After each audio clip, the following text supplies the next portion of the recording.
বাংলা, বিহার, পাঞ্জাব, হিমাচল এভাবেই একের পর এক রাজ্যের লিচু সারা ভারতের বিভিন্ন বাজারে ছড়িয়ে পড়ছে। এ বিষয়ে একটি বিস্তারিত প্রতিবেদন।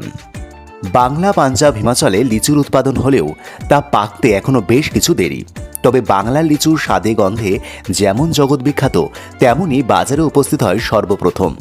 ইংরেজি মে মাসের মধ্যেই অন্তরাজ্য এবং বহিরাজ্যে এমনকি দেশ বিদেশ ছাড়িয়েও পাড়ি দেয় বাংলার লিচু।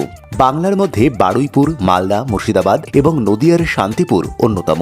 তবে আটের লিচু অর্থাৎ দেশীয় প্রজাতির টক মিষ্টি লিচুই বেশি প্রচলিত স্থানীয় বাজারে। এরপরে রয়েছে বোম্বাই লিচুর স্থান। তবে বিদেশে যাওয়ার সুযোগ পায় একমাত্র আতা বোম্বাই লিচু। শ্রীরামপুর, হরিপুর, নদিয়ার শান্তিপুর, আড়ুইপাড়া, বোয়ালিয়ায় এ সময় নিস্তব্ধ বাগানে আগমন ঘটে বহিরাজ্যের বিভিন্ন ব্যবসায়ীদের। আগে বিভিন্ন এজেন্সির মারফত লিচু কিনলেও তারা এখন সরাসরি বাগানীদের কাছ থেকে এসে লিচু কেনার চেষ্টা করেন। এতে কৃষকরাও সরাসরি তাদের উৎপাদিত ফসলের উপযুক্ত মূল্য পান। তবে লিচু বাগানে শত শত কর্মচারী হোক কিংবা বাগান ব্যবসায়ী, কেউই প্লেনে চড়েননি কখনো। কিন্তু তাদের হাতে লালন পালনে বড় হয়ে ওঠা লিচু ট্রেনে বাসে না, চড়েন শুধুমাত্র প্লেনেই। আমের ক্ষেত্রে ন্যূনতম 4-5 দিন সময় পাওয়া গেলেও লিচুর মেয়াদ বড় জোর 2 দিন।